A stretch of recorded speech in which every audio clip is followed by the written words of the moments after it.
It's written that the heavens declare the glory of God, and the firmament tells of the works of his hands.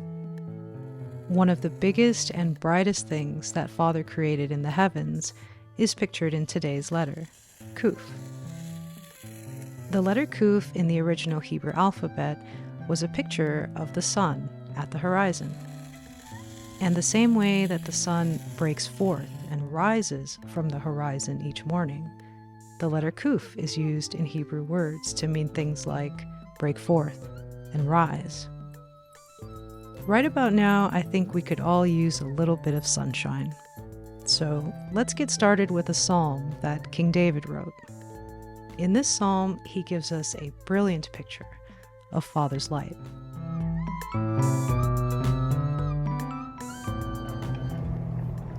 The heavens declare the glory of God, and the firmament showeth his handiwork. Day unto day uttereth speech, and night unto night showeth knowledge. There is no speech nor language where their voice is not heard. Their line is gone out through all the earth, and their words to the end of the world. In them hath he set a tabernacle for the sun, which is as a bridegroom coming out of his chamber, and rejoiceth as a strong man to run a race. His going forth is from the end of the heaven, and his circuit unto the ends of it, and there is nothing hid from the heat thereof.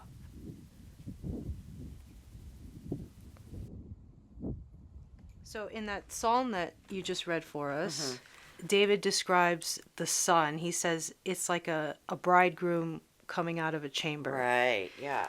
And that's actually a pretty good picture for the word morning.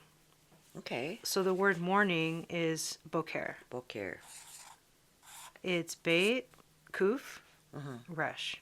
So beit is the picture of the house. House, right. The Quph is the sun at the horizon. Tequphah. Well, the Tequphah we're going to get to in a little bit. Okay. And then resh is the head. The head, right. So he says it's like a bridegroom. Right. The sun is like a bridegroom coming out of his chamber. Right, okay. So this is the Hebrew word for morning. Oh, cool. Boqer. How do you say good morning again? Boqer tov. Tov. Tov. Good. Yeah. In the Sade episode, I talked about how the word righteousness, which is Sadiq in Hebrew, how in that word Father uses the letter Quph to represent his light. Right. God is not the sun.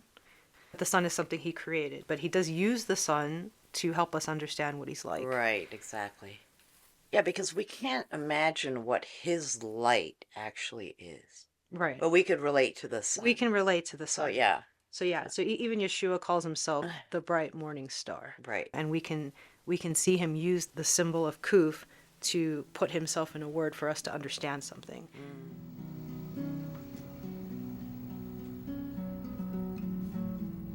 Continuing with the psalm that you read, David also, he says that the going forth of the sun is from one end of the heaven and his circuit unto the other end, right? So if you were to look at the horizon line, let's say that this is the east where the sun rises and the west where it sets. So the word end is actually Qets, and the letters are Quph, Sade. Okay. So Sade is that picture of the man lying down. So Qets is a picture of where the sun lies down. And it lies down at the horizon in the east. Horizon, you're right. And here on the other side is the other Qets. David says that the sun's going forth is from one Qets To the to other the other Qets. Qets. Isn't that cool? Nice. I like that. And the path that the sun travels, David calls the Tequphah. Tequphah. So the root word for Tequphah is today's letter, which is Quph. So it makes sort of a like an arch-like shape in the sky as it's going from one Qets to the other Qets. Right, right. And this arch, like the semicircle, if you look at it, if you kind of zoom out, it just sort of looks like a big Quph. Oh, yeah, you're right. That is so cool. Yeah. One more word in this picture of Father's heavens. Okay. As the sun goes down, like towards the end of the day, it starts getting dark, right? The Hebrew word for dark is Qadar. Qadar, okay. And that's Quph, Dalet, Resh. Gosh, okay. So the word Qadar is basically a picture of the sun Right. lowering its head. Oh, wow, look at that. Yeah, so the letter Dalet is used all over Hebrew to mean low and down, and it's the tent flap that hangs down off a tent. Okay. So the sun lowers its head and it gets dark. Right. Pretty And simple then we stuff. lower our heads to go to sleep. Yes, yes. And that is one of the best parts of the day. Exactly.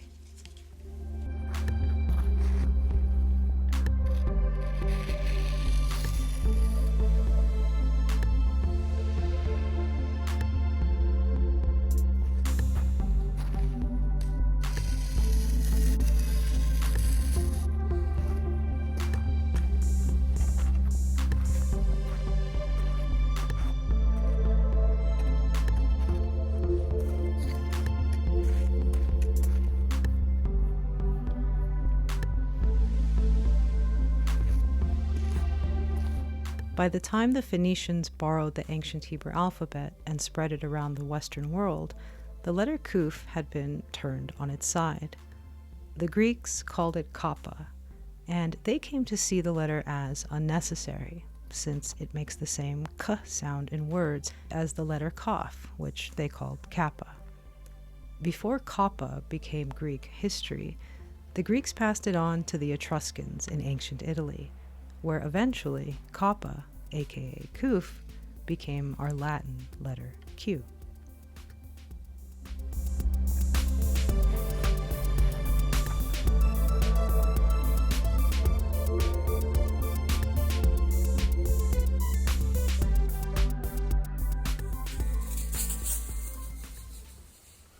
Okay, so let's try a few uses for Father's letter Quph. Mainly when we see in the Strong's Dictionary or in the Bible, a lot of it has to do with rising, with balancing.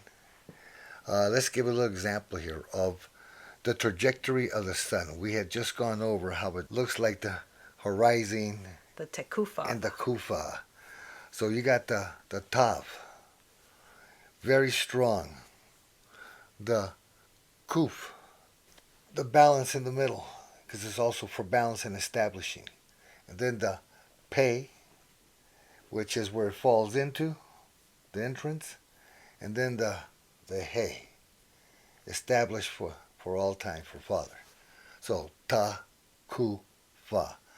In this case, I see the letter as, it's like the equilibrium. It's going up, and this is the trajectory, and the Tequphah will always follow it, thanks to the Quph. It's always there to balance the word out, helps it out.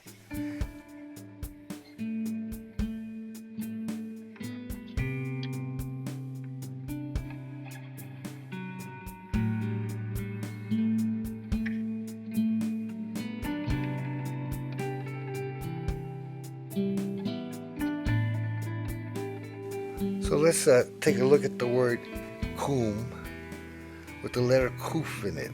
And Cain talked with Abel his brother, and it came to pass when they were in the field that Cain Qum up against Abel his brother and slew him. He rose up. They use the letter Quph for that. Again, let's look at Genesis 6:18. We love the Old Testament. We love the new one too, but we love the old. But with thee I will Qum my covenant, and thou shalt come into the ark, thou, thy sons, thy wife, and thy sons' wives with thee. So notice to establish. Wow. I will Qum. Nice. Very nice. And then it goes, Genesis 9:9. Behold, I will Quph my covenant with you and with your seed after you. Praise Father for that. That's why we're here today. Yes. Thanks to that covenant. Another way, learning how to use the letter Quph. In Genesis 13:17, Quph and walk through the land. Arise. They use the word Quph for arise there. So I like to say this: Quph and lech. Lech means walk. We love the word lech. Yes. Let's go to Genesis 17:17. And I will Quph my covenant between me and thee and thy seed after thee in their generations for an everlasting covenant, to be a God unto thee and to thy seed after thee. He established, he Quph, he raised up, he put in position, he backed it up. I love that word, Quph. Yeah. Cool.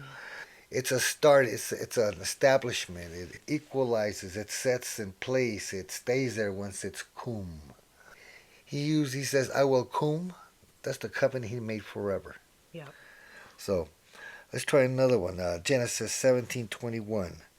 But my covenant will I Quph with Isaac, which Sarah shall bear unto thee at this set time and next year. So it goes to show you how he uses the letter Quph as a good starting point or as a good set point.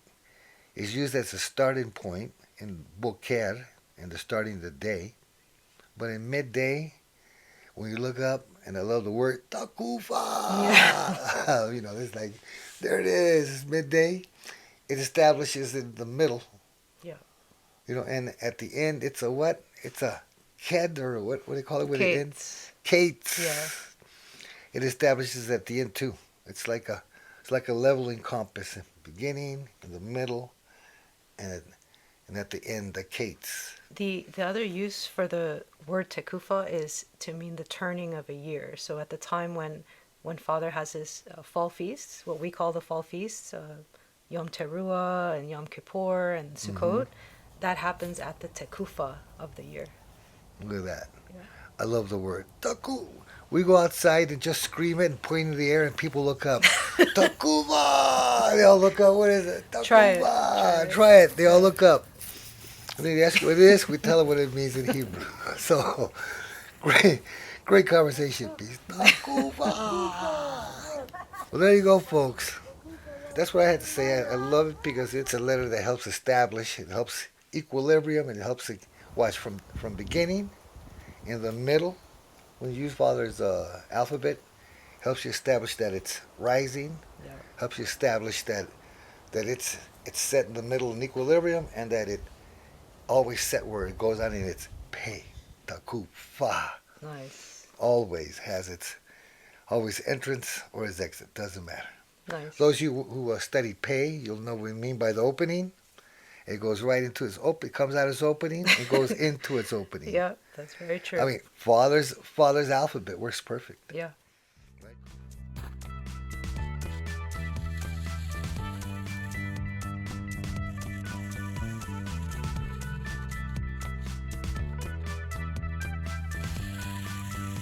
Okay, so I've got a pop quiz for you if you're down. Here we go. So in Hebrew, if you're just listening to Hebrew and you're not actually reading it, it's very easy to get the letters Quph and Qaph confused because they make the exact same sound in words. So you are a Paleo Hebrew expert. Wow. So I thought I would just give you a couple random words. I'll just speak them out loud. And based on the meanings of the words, you tell me, is it a Quph in that word or is it a Qaph? Bring it. Okay. So the first one is the word for east, which in Hebrew is kadim. Is it a Quph or a Qaph? Quph. You got it. Period. For the rising. We should maybe recap Qaph the is meanings smashing, of Qaph. pressing. Yeah. Okay. So See next how one, see how easy it is? yeah. We had just gone over the rising, so there we go. Next one is the Hebrew word for footstool, which is kebesh. Quph or Kabesh, Qaph? that's definitely cough. You got it. That's to press down. If you remember our cough video, press, smash, push down. Crush, It's too easy. grip, yeah. I kind of gave away the next one, but it's it's the word. Here at original Hebrew, we make it easy, Yeah. right? So the next word is crush, which Okay, in Hebrew is that's dach. straight as cough right there. Cough. You got it. That is cough. Okay. Let's make this a little harder. Uh-oh, here we go. The next word is the Hebrew word for summer, which is Definitely cool. Because that's Qets. that's mid-year equilibrium. Yes, Absolutely. Yes, you got it. And let's see. The word for cover in Hebrew is kasah. Cough. You got it. All right. Okay, one more. It's too easy. One more. The Hebrew word for to laugh is tzachach. And that's actually the root word for Isaac's name. Is it a Quph or a Qaph? Sahach. It's very hard to say. Sahach? It's Sade, Chet, Oh, I'm gonna say it's Quph. Quph. Oh! Did I just say it's Sade, Chet, Quph? And Oh, she just said Quph, so I said I'm gonna say no, it's but you got Quph. it. I think you got it No, I did. one second I did before it me, there. yeah. So one of the uses of the letter Quph is a bursting forth, like the sun kind of breaks forth and bursts forth. The air is horizon. compressed. Yeah, so when you laugh, it's like a bursting. It's forth. Isaac. Yeah. Caused me to laugh. Hey, that's great. We got to try more of these pop quizzes. Yeah. All right, everybody. Hope you're enjoying this. And in days like this, shalom unto Jerusalem. Now, Dawson has more. I tell you, I'm getting tired of being made fun of. We're getting to be known as the Graveyard Patrol. Well, I heard them say at headquarters that this is the last day we'll be here. What's so important about this one, anyhow? I don't know. Yet if so many important people are so worked up about it, maybe something to it.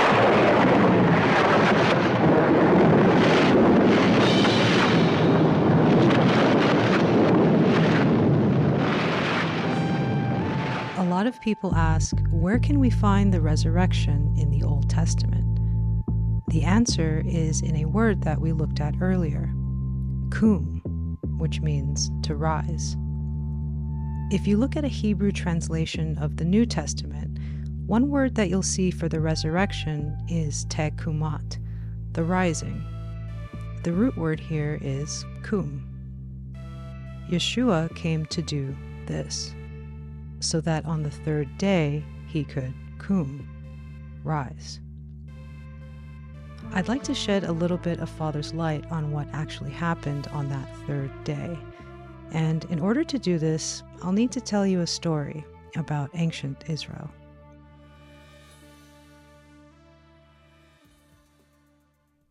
When God delivered Israel out of Egypt and Moses went up to Mount Sinai, the people created a golden calf, which they worshipped as if this calf was the God that had delivered them out of Egypt. When Moses came down from the mountain, there was great death and destruction in the camp because of this. Most people know that story. But centuries later, there were more golden calves in Israel. It's written that because of idolatry, Father took away 10 tribes from Solomon and gave them to Solomon's servant, Jeroboam. Father split the kingdom of Israel into 2 houses, the house of Judah in the south and the house of Israel in the north. The law was that 3 times a year all Israel had to go to Jerusalem, which was in the house of Judah's land. So King Jeroboam became worried. He figured that when his 10 tribes went to attend the feast down south, they would rejoin themselves with the house of Judah and leave him without a kingdom. And so he convinced the house of Israel that going to the temple in Jerusalem wasn't necessary. He made them 2 golden calves, and he told them, These are the gods who delivered you out of Egypt. The house of Israel worshipped those golden calves until the day that Father removed them from his land. The same way our righteous God had to judge the Israelites for worshiping the calf in the wilderness, he also had to judge the house of Israel for this great sin and for all of the other sins they had committed. Through the prophet Hosea, Father told the house of Israel that when they offended in Baal, that is, in idol worship, they died. To them and to the house of Judah, who also sinned, Father said that their judgment would be that he would tear them to pieces, as a lion tears its prey and devours it. But Father also said that he would redeem Israel from death and the grave. To redeem in Hebrew is padah, pei, dalet, he, to open the door to life. All of this is the background for Hosea's famous third-day Quph prophecy, which reads, "Come, and let us return unto the Lord, for he hath torn." This is Father tearing Israel just as he said, as a lion tears. And this word tear here in Hebrew is the same one that Jacob uses when his sons bring him the bloody coat of Joseph. Jacob assumes that Joseph had been torn to pieces by wild beasts and is therefore dead. He hath torn, Hosea says, and he will heal us. He hath smitten. The word smitten in Hebrew is the same word that Father uses to describe what he did to all the people in the flood. That is, he smote them so that they died.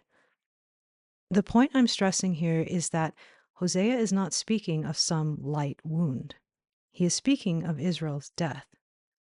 And it's an important point, because if we don't understand that Israel was dead, it's hard to fully understand the next part, where Israel is raised to life.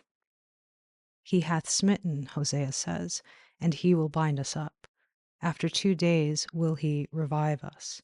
The word for revive is to live, chaya. He will revive us, and in the 3rd day he will quph us, raise us up, and we shall live in his sight. This Hosea prophecy is the context for what the man of God says when he sees Messiah coming into the temple as a child. He speaks in the Spirit, and he says to Joseph and Mary, "This child is appointed for the fall and quph of many in Israel." Part of Yeshua's mission was to raise up the lost sheep of the house of Israel, who were torn, smitten, and dead. The scriptures say that saving Israel was not enough for our king. Father also wanted to open the door of the kingdom to the nations who were dead in Baal and also dead in many other gods. So when this 3rd day comes, Resurrection Day, Quph Day, this is Yeshua raising not only himself, but also the dead in Israel who would turn from transgression, and also the dead of the nations who would have faith in his name. This is him raising us and giving us a chance to live before his sight. We talked earlier about how the word quph means rise, but also how it means to stand up and establish. The life that we are raised to is one in which we are established with Yeshua and by Yeshua as a son or as a daughter of the same Father. We are already raised to that life, and we also wait for the day when even our flesh is raised with him. Now here is the beauty of Father's perfect language. He gives us this whole story in one simple, beautiful Paleo Hebrew word. That word is kavah. Quph, vav, he, kavah. Rise and live. Rise with him.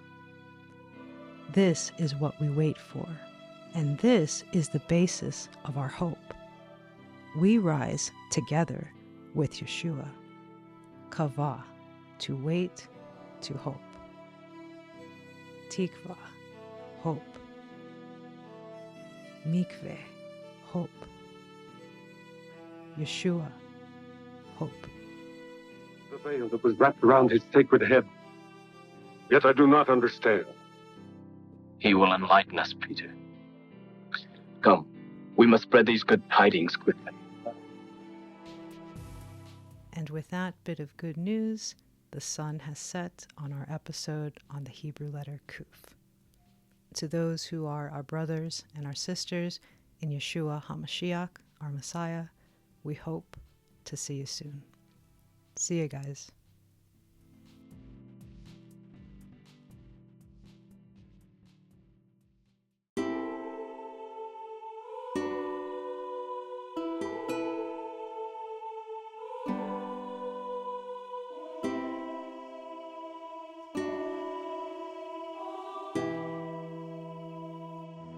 Through many fires,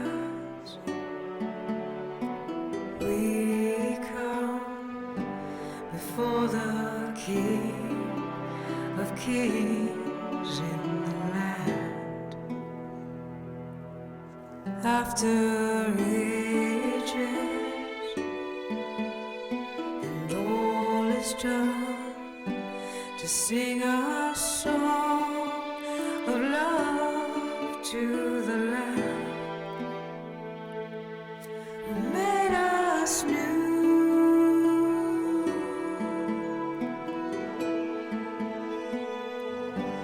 who made us new. Rejoice! He has risen as he promised.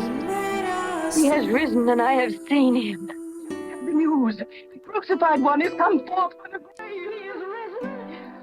Rejoice, Centurion, Christ has risen. My life is waiting.